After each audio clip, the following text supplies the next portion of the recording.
गोरखा मतलब क्या होता है, जानते हैं आप? कायर काफर उनु बंदा मन्नू रामरो। कायर होने से बढ़िया मरना अच्छा है। गोरखा मतलब जो मौत से कभी नहीं डरे। निडर बहुत वीरता के साथ काम करते हैं। They are a fighter class. Gorkha मतलब जो युद्ध में हमेशा अजेय रहे। खूंखार एंड फियरलेस वॉरियर। एक जवान की तरह शहीद होना सबकी बसने की बात नहीं है। जो खुखरी के एक वार से दुश्मनों को खत्म कर दे। कोई डर, खौफ या भय कभी नजर नहीं आएगा।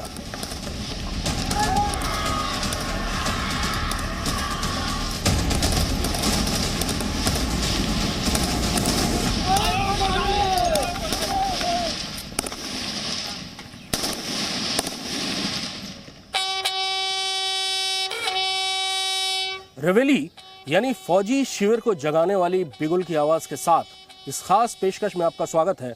मैं हूं कृष्ण मोहन मिश्रा।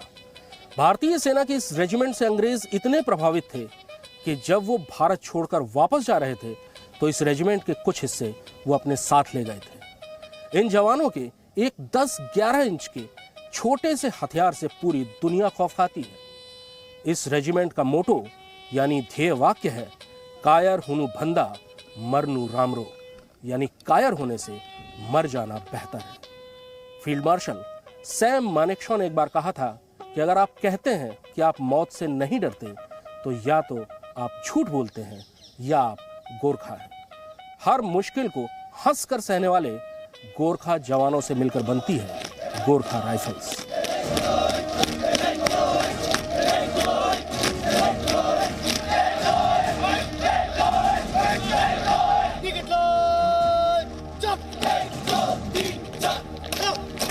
गोरखा राइफल्स के बिना भारतीय सेना की रेजिमेंट शक्ति अधूरी है।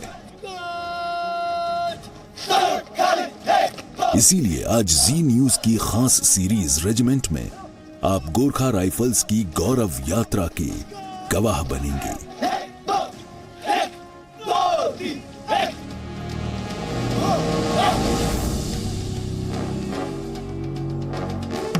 भारतीय सेना के साथ नेपाल से आए गोरखा जवानों से बनी इस रेजिमेंट का सफर 200 साल से भी ज्यादा पुराना है। लेकिन उससे पहले गोरखा राइफल्स का ओजस्वी वर्तमान देखिए।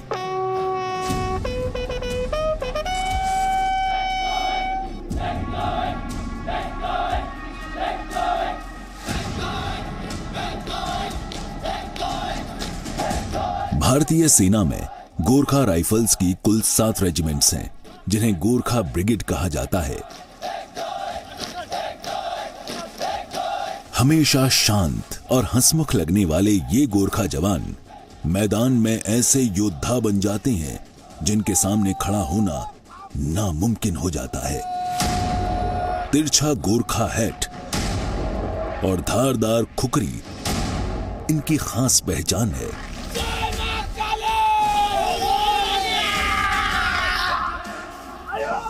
आयो गोरखाली इनका युद्ध घोष है जो दुश्मन का खून पानी बना देता है।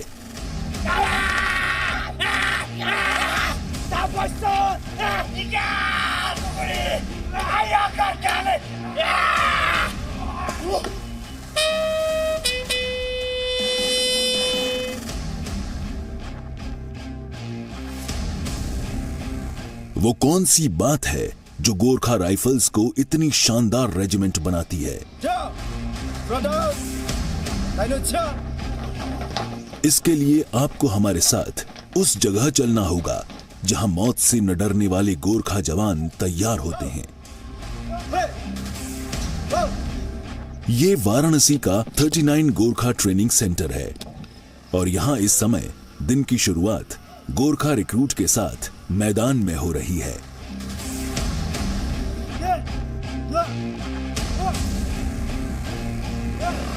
गोरखा ट्रूप्स शारीरिक और मानसिक रूप से काफी मजबूत होते हैं और यहाँ की ट्रेनिंग उन्हें और निखार देती है।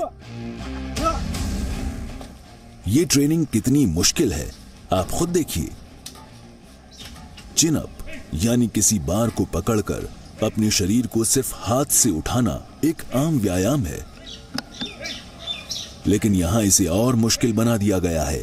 मनीष इसे एक हाथ से करता है। कुछ दूसरी एक्सरसाइज भी देखिए और अंदाजा लगाइए इस नौजवान की शारीरिक क्षमता का।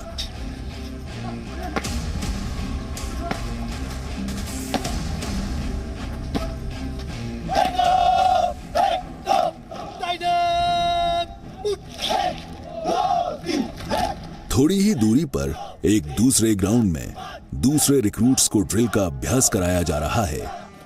ड्रिल सैनिक चाल ढाल का वो तरीका है जो सैनिक को आम आदमी से अलग खड़ा करता है। ड्रिल से सैनिक में अनुशासन आता है और वो आदेश के मुताबिक साथ मिलकर काम करने के लिए मानसिक रूप से तैयार होता है।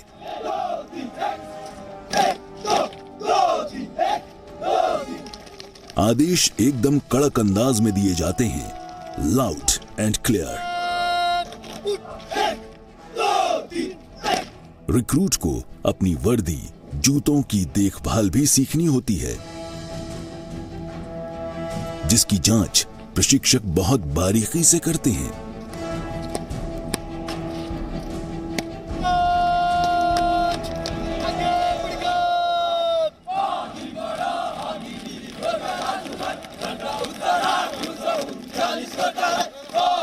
थका देने वाला ड्रिल का एक पीरियड खत्म हुआ, लेकिन अभी पूरे दिन सख्त ट्रेनिंग जारी रहेगी। एक ट्रेनिंग ग्राउंड से दूसरी जगह जाते हुए गोरखा नौजवान अपना मूल स्वभाव नहीं भूलते, यानी गाना और हंसना।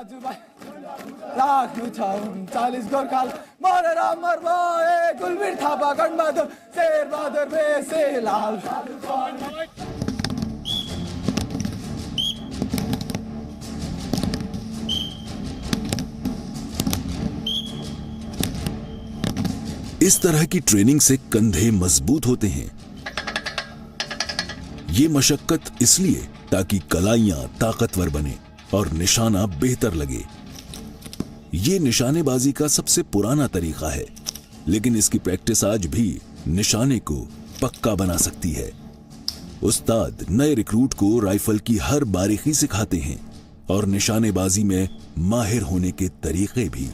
लेकिन असली परीक्षा तो तभी होती है जब फायरिंग रेंज में 5.56 इंसास राइफल या लाइट मशीन गन से निशाना लगाना शुरू होता है। पहले गोली चलता था तो मैं कंधा मारता था, जिसकी वजह से मेरी फायरिंग में एक गलतियां हो जाती थी। गलती को हमारे यहाँ पे हुए प्रकार के जैसे कि MMTA में जाके मुझे ट्रेनिंग करवाएगा, जो उस गलती को सुधार करवाएगा मेरी गलती को।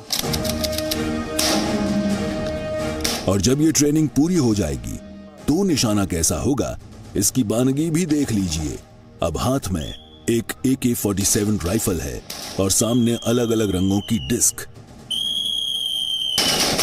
विजिल के सिग्नल पर आगे बढ़ना है और उस्ताद के दिखाए गए रंग की डिस्क पर निशाना लगाना है, वो भी चलते चलते।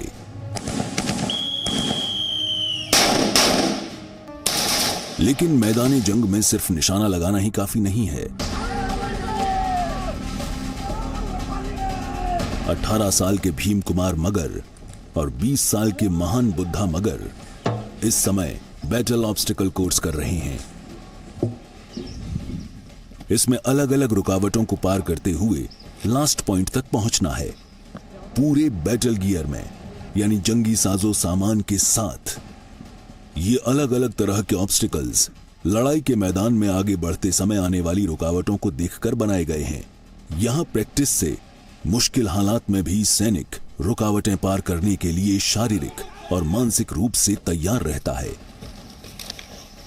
कंटीले तारों के नीचे से निकलना, धुएं से भरे कमरे को पार करना और रस्से के सहारे दीवार पर चढ़ना उतरना, शरीर और मन को मजबूत बनाता है। जब अपनी अपनी बटालियन में यहाँ की ट्रेनिंग पूरा करने के बाद जाए तो उसको एक बेसिक लेवल का ओरिएंटेशन हम दे चुके हों इस ट्रेनिंग के माध्यम से। इस उद्देश्य से ये कॉम्बैट ऑब्स्टिकल कोर्स इस ट्रेनिंग में शामिल किया गया है। हर ट्रेनिंग की परख तभी होती है जब मैदान जंग में आजमाइश होती है। इन्फेंट्री को दुश्मन से आमने सामने लड़ना होता है और दुश्मन से एक के बाद एक मोर्चे छीनने होते हैं। इसीलिए वो क्वीन ऑफ बैटलफील्ड कहलाती है। और अब यहां ट्रेनिंग को मैदान में आजमाया जा रहा है। एयरफोर्स या आर्टिलरी यानी तोपखाना दूर से गोलाबारी करके दुश्मन के मोर्चों को कमजोर कर देता है, लेकिन दुश्मन के बंकरों पर कब्जा करने के लिए पैदल सेना यानी इन्फेंट्री को ही जाना होता है। और दुश्मन के मोर्चे तक पहुंचने के लिए भारतीय सेना के ये जवान आग और मौत पर पैर रखकर चलते हैं। दुश्मन के बंकर से पहले 200 मीटर की इस लड़ाई की एक झलक हम आपको दिखाते हैं। यकीन मानिए आपके रोंगटे खड़े हो जाएंगे।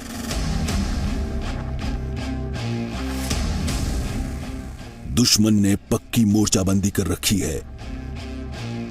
बंकरों के चारों तरफ जानलेवा फंदे लगे हैं।